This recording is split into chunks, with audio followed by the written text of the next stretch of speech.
Okay. हाँ नमस्ते। आज हम पढ़ेंगे टॉपिक है जिसका नाम है एरिथ्रोब्लास्टिस फेटालिस और या बोल सकते हैं हीमोडायनामिक डिजीज इन न्यूबॉर्न। देखो नाम है एरिथ्रोब्लास्टोसिस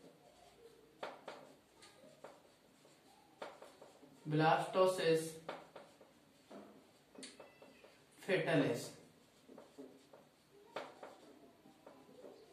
या एक और नाम है इसका HDN। पूरा नाम हीमोलाइटिक डिजीज इन न्यूबॉर्न। ठीक है, ये बीमारी जो आपके शॉर्ट नोट में पूछी जानी चाहिए या आती है एग्जाम में कि ये एरिथ्रोब्लास्टिस फेटालिस क्या होता है या फिर HDN क्या होता है या फिर फुल फॉर्म में पूछ लेता है शॉर्ट नोट के रूप में। तो देखिए बीमारी क्या होता है, इससे पहले डिस्कस करेंगे हम लोग कि क्या होती है, कैसी बीमारी होती है। सुनो पहले ये देखो अर्थ को समझने से जहां आएगा जरूरत मैं बताऊंगा आपको। एरिथ्रो, इस बीमारी को यदि हम तोड़ते हैं, यदि शब्दों को तोड़ते हैं, देखो erythro plus blastocyst plus fetalis, तीन वर्ड थे इस बीमारी में, एरिथ्रो, ब्लास्टोसिस और फेटालिस। एरिथ्रोसाइट का नाम सुना होगा, एरिथ्रो का मीन्स होता है आरबीसी। ओके, ब्लास्टोसिस का मतलब होता है डिस्ट्रैक्शन। ब्लास्टोसिस मीन्स क्या होता है, डिस्ट्रैक्शन। और फेटालिस का मीन्स होता है बच्चा अभी फीटस में है, 9 महीने तक बच्चा फीटस में ग्रोथ करता है। बच्चा यदि पेट में यूट्रस के अंदर है और वहां वो ग्रोथ कर रहा है तो उस कंडीशन को कहते हैं फीटस। डिस्ट्रैक्शन मतलब टूटना, ब्रेकडाउन होना, और आरबीसी मतलब आरबीसी का। अब सुनो, यह एक ऐसी बीमारी है जिसमें यह एक ऐसी बीमारी है जो बच्चा फीटस में होती है। जब बच्चा फीटस में होता है तब होती है। और इस बीमारी में होता है क्या है कि आरबीसी का डिस्ट्रक्शन होता है। क्या होता है, आरबीसी का लाइसिस होता है, आरबीसी टूटती है, उनका ब्रेकडाउन होता है आवश्यकता से ज्यादा। नॉर्मल तो सभी में होता है हमको, लेकिन बच्चे के अंदर, छोटा जो न्यूबॉर्न है, अंदर जो बच्चा है फिटस, उसके अंदर आवश्यकता से ज्यादा आरबीसी डिस्ट्रक्शन हो जाए तो उसी बीमारी को कहते हैं एरिथ्रोब्लास्टिस फेटालिस कहते हैं। अब यूं कह सकते हैं ये मतलब बीमारी है। यूं परिभाषा यदि मैं आपको एक्सप्लेन करूं तो देखो एक बार सुनो। सबसे पहले डेफिनेशन की बात करते हैं तो it is destruction of RBCs because auto immune या auto antibody of mother blood are responsible its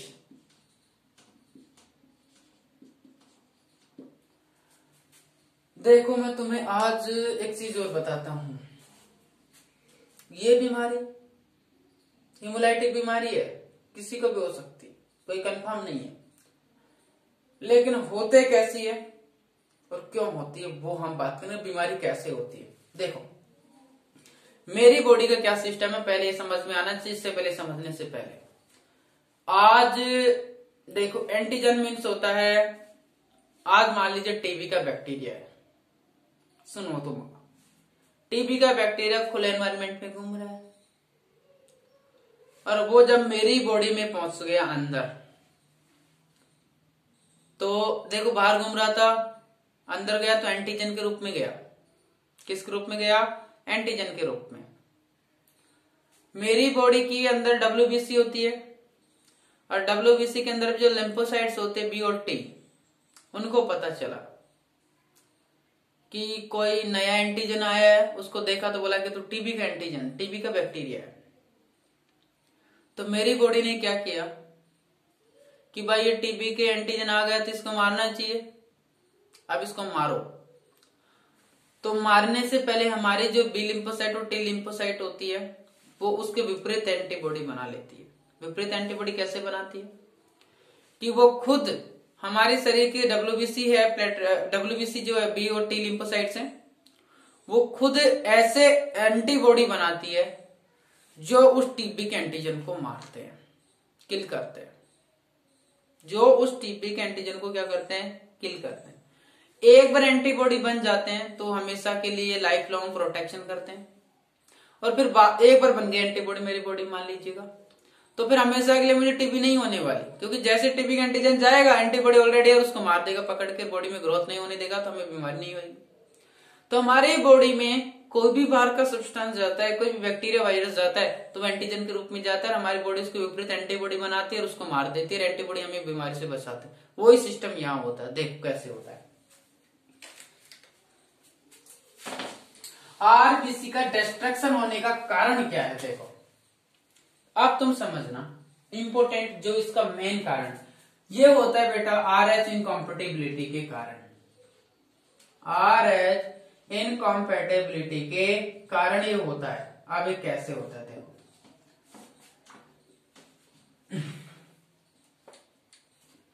एक तो मदर और ये फादर और ये आपका बेबी। देखो पहले शॉर्ट में समझ लो, फिर मैं आपको थोड़ा तरीके से बताता हूं, समझने की कोशिश करोगे तब। मदर किसी बच्चे की माँ या किसी भी माँ मान सकते हैं, किसी माँ का ब्लड ग्रुप RH नेगेटिव है। ओके, एक मिनट यू थिंक अबाउट कैसे होती है बीमारी, क्या बीमारी है। किसी माँ का ब्लड ग्रुप RH नेगेटिव है और फादर का ग्रुप RH पॉजिटिव है। देखो ध्यान रखना, यह फादर इस महिला का नहीं है, इसका हस्बैंड है, नॉट दिस पॉइंट। ये माँ है, सुनो ये बच्चा है, ये इस बच्चे की माँ है और ये इस बच्चे का पापा है। ठीक है, आप समझ में आ गया। देखो माँ का ब्लड ग्रुप RH पॉजिटिव है, RH नेगेटिव है और पापा का ब्लड ग्रुप RH पॉजिटिव है। तो कोई मुझे यूं बता सकता है कि बच्चे का ब्लड ग्रुप कौन सा हो सकता है। देखो ध्यान रखिए, माँ का ब्लड ग्रुप RH नेगेटिव है और उस माँ को प्रेग्नेंट किया RH पॉजिटिव पापा ने, फादर ने RH पॉजिटिव ने प्रेग्नेंट किया, तो बच्चा भी होएगा छोटा, वो कौन सा होएगा, पिता वाले ग्रुप का। तो पिता का ग्रुप था RH पॉजिटिव, तो बच्चा का भी कौन सा होगा, RH पॉजिटिव। समझो, एक माँ है जिसका ब्लड ग्रुप RH नेगेटिव है, तो उसके जो बच्चा होगा RH नेगेटिव है माँ का, और उसका पति है जिसका ब्लड ग्रुप RH पॉजिटिव है। ओके, वो अब देखो उसके बच्चा जो होगा वो कौन सा होगा, RH पॉजिटिव का होगा, क्योंकि वो प्रेग्नेंट किससे हुई है, RH पॉजिटिव से हुई है। यूं तो देखो, यूं नहीं कह सकते हम कि दोनों का पता किया, ये RH नेगेटिव RH पॉजिटिव है, फिर डायरेक्ट ही कह दिया कि बोला कि तुम्हारे तो बच्चा RH पॉजिटिव है। बीच में कुछ उल्टा सुल्टा भी हो सकता है, कोई जरूरी नहीं है, लेकिन हम जनरली एक कल्चरल रूप से बात करें तो ऐसा होता है। देखो एक माँ है जिसका ब्लड ग्रुप RH नेगेटिव है और उसके पति का ब्लड ग्रुप RH पॉजिटिव है, तो होने वाली संतान का ब्लड ग्रुप RH पॉजिटिव होगा, क्योंकि यह प्रेग्नेंट हुई थी इससे, RH पॉजिटिव ब्लड ग्रुप से। इसका मतलब यह है कि एक RH नेगेटिव की माँ है जो RH पॉजिटिव के बच्चे को पेट में लेकर, यूट्रस के अंदर लेकर घूम रही है। अब सुनो, सब कुछ सही चल रहा है, इसने इनको प्रेग्नेंट किया और ये बेबी उसके यूट्रस के अंदर ग्रोथ कर रहा है। ठीक है, अब पहले बच्चे में तो कुछ भी परेशानी नहीं आई, 8 महीने हो गए, 9वां महीना चल गया। जैसे 9वां महीना चला और महिला की क्या हो गई, डिलीवरी।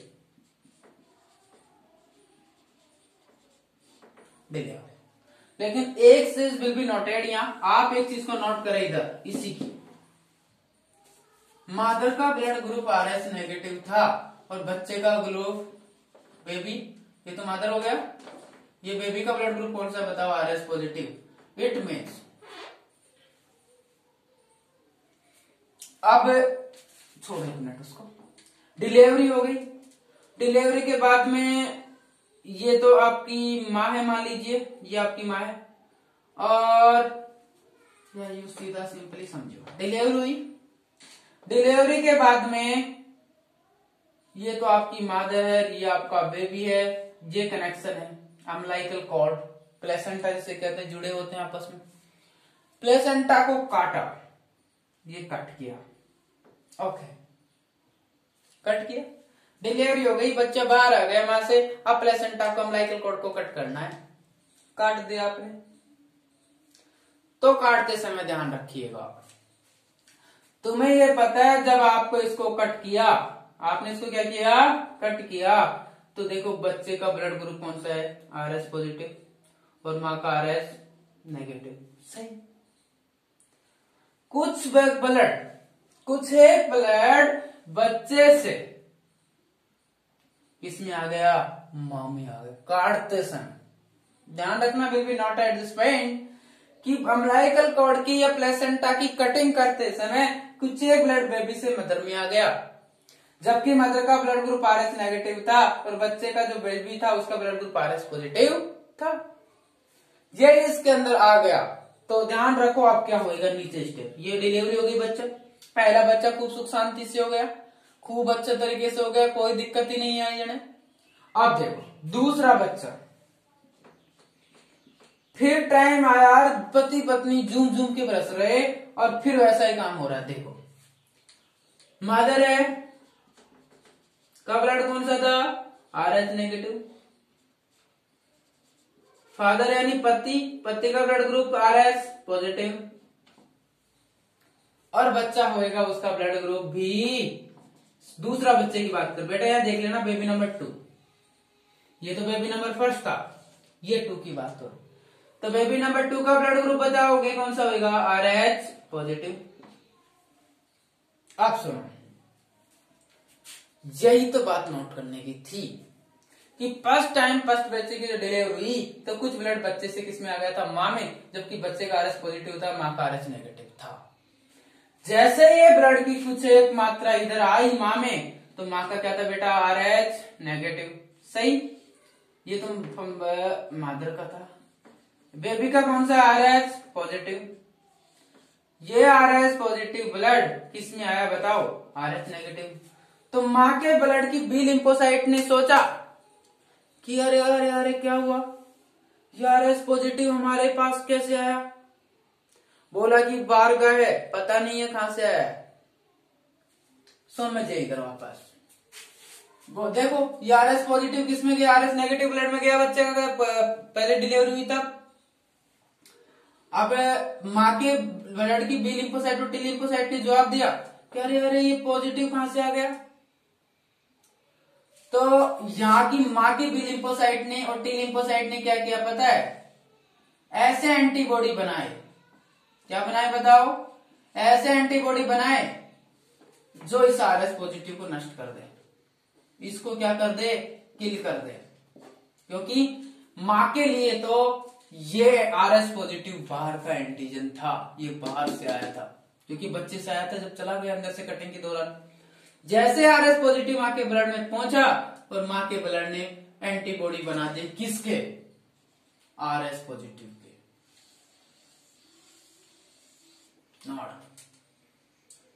कि प्लेसेंटा काटते समय कुछ ब्लड बच्चे का माँ में चला गया और माँ के बी लिम्फोसाइट और टी लिम्फोसाइट ने बच्चे के आरएस पॉजिटिव के प्रति क्या बना दी, एंटीबॉडी। अब एंटीबॉडी बन गए, क्या बन गए, एंटीबॉडी। एंटीबॉडी बन गए तो अब क्या होगा सुनो, देखो ये माँ है, मदर अब की बार, ब्लड कौन सा है, आरएच नेगेटिव, और एंटीबॉडी किसके इसके पास में बताओ आप, आरएच पॉजिटिव के। आरएच पॉजिटिव के एंटीबॉडी माँ के ब्लड में है, इससे आप क्या समझते हैं सुनो, कि माँ के पास में कभी भी आरएच पॉजिटिव यदि आया अब की बार, तो ये एंटीबॉडी आते ही किल कर देंगे। आरएच एंटीबॉडी बना ली ना आरएच पॉजिटिव के, तो ये एंटीबॉडी आरएच पॉजिटिव कभी भी माँ के ब्लड में आएगा तो उसको क्या कर देंगे, मार देंगे। अब चक्कर पड़ रहा है हमारे कहां, देखो एंटीबॉडी बन गए, पहली डिलीवरी के बाद में बन गए, अब दूसरा बच्चा देखो हो रहा है आपके पास में आरएच पॉजिटिव का। दूसरा बच्चा कौन सा हो रहा है? आरएच पॉजिटिव का। अब दूसरा बच्चा आरएच पॉजिटिव का हो रहा है तो मुझे बताइए क्या एंटीबॉडी इस आरएच पॉजिटिव को मारेंगे या नहीं मारेंगे? अब की बार मारेंगे। क्या करेंगे? मारेंगे। वापस समझो शॉर्ट में मैं तुम्हें समझाता हूं, 1 मिनट।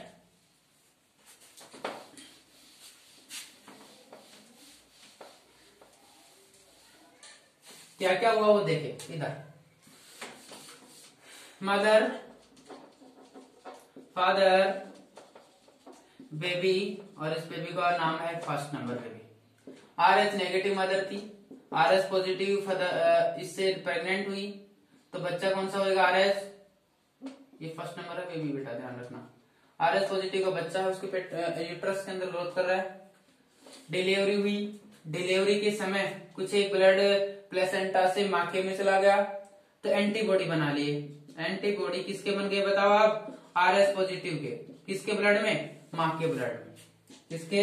मदर के ब्लड में डिलीवरी के बाद में क्या बना? एंटीबॉडी बन गई किसके? आरएच पॉजिटिव की एंटीबॉडी। अब पहली प्रेगनेंसी से हो गई, बच्चा डिलीवरी हो गया। अब दूसरी प्रेगनेंसी चल रही है और दूसरी प्रेगनेंसी के अंदर बेबी है, फिर किससे हो रहा है? आरएच पॉजिटिव का ही होगा बेबी, तो क्योंकि आरएच पॉजिटिव फिर उसको प्रेग्नेंट किया तो आरएच पॉजिटिव का बच्चा होगा। और आरएच पॉजिटिव का सेकंड बेबी, ये बेबी कौन सा है बताओ आपकी बार? दूसरे नंबर का सेकंड बेबी। अब बेबी जैसे ही बेबी पेट के अंदर ग्रोथ कर रहा है तो ये एंटीबॉडीज को किल करेंगे, क्योंकि एंटीबॉडी बना लिए थे पहले मां की बॉडी ब्लड ने कि कभी भी आरएच पॉजिटिव यदि हमारे पास में आएगा तो हम उसको क्या कर देंगे? मार देंगे। तो ये इसको किल करेंगे, ये इसको किल करेंगे। तो एंटीजन एंटीबॉडी है और ये आपस में रिएक्शन करेंगे तो ये आरबीसी को क्या कर देंगे? ब्रेक डाउन कर देंगे। क्या कर देंगे? आरबीसी को ब्रेक डाउन करे देंगे। क्योंकि ब्रेक देखो आरबीसी को क्योंकि ये कोई बताएगा मुझे? क्योंकि बेटा आरएस पॉजिटिव ये तो एंटीजन था और ये क्या था? एंटीबॉडी। एंटीजन एंटीबॉडी रिएक्शन होता है तब होता है क्या है? हीमोलाइसिस। हीमोलाइसिस मतलब आरबीसी का डिस्ट्रक्शन होगा। तो बिल्कुल सिंपल सी चीज है, ये कुछ भी नहीं है। मादर RH negative, father RH positive, बच्चा भी आरएच पॉजिटिव का पहली डिलीवरी सुख शांति से हो जाएगी। लेकिन पहली डिलीवरी के अंदर बच्चे का ब्लड मां के ब्लड में चले जाएगा, मां उसके प्रति क्या बना लेगी? एंटीबॉडी। और वो एंटीबॉडी कभी भी आएंगे तो उस ब्लड को मार देंगे। तो आरएच पॉजिटिव की मां थी, आरएच नेगेटिव आरएच नेगेटिव की ब्लड की मां थी और बच्चा आरएच पॉजिटिव का था। आरएच पॉजिटिव का ब्लड आरएच नेगेटिव में गया मां के ब्लड में, तो आरएच पॉजिटिव के क्या बन गए? एंटीबॉडी। अब उसको हमेशा के लिए क्या कर देंगे? मार देंगे। दूसरा बच्चा जैसे लगा उसके तो दूसरा बच्चे के अंदर वो उसको किल करने की कोशिश करेंगे, आरबीसी को ब्रेक डाउन होएगा क्योंकि एंटीबॉडी पहले ही था। इसी वजह से अब क्या क्या लक्षण दिखाई दे सकते? कारण क्या है इस बीमारी का? ये बीमारी होने का कारण क्या है? देखो कुछ एक कारण है, ज्यादा नहीं है। RH incompatibility. आप समझ गए होंगे तुम आरएच इनकॉम्पेटिबिलिटी क्या है? ये जो सिस्टम था ये आरएच इनकॉम्पेटिबिलिटी क्या है? सेकंड है ABO blood group, ABO blood group incompatibility. ठीक है। थर्ड कारण है थैलेसीमिया हो, इन पेशेंटों में ये होता है। फोर्थ कारण है हिमोलाइटिक डिजीज हो, किनको? हिमोलाइटिक डिजीज यानी ऐसी बीमारियां जिनमें आरबीसी का डिस्ट्रक्शन होता है, वह किसी को पहले ऑलरेडी बीमारी हो, या हिमोलाइटिक एनीमिया हो। कौन सा एनीमिया हो? हिमोलाइटिक एनीमिया हो। तो उन केसेस में ये बीमारी देखने को मिलती है क्योंकि इसमें आरबीसी का क्या होता है? डिस्ट्रक्शन होता है। अब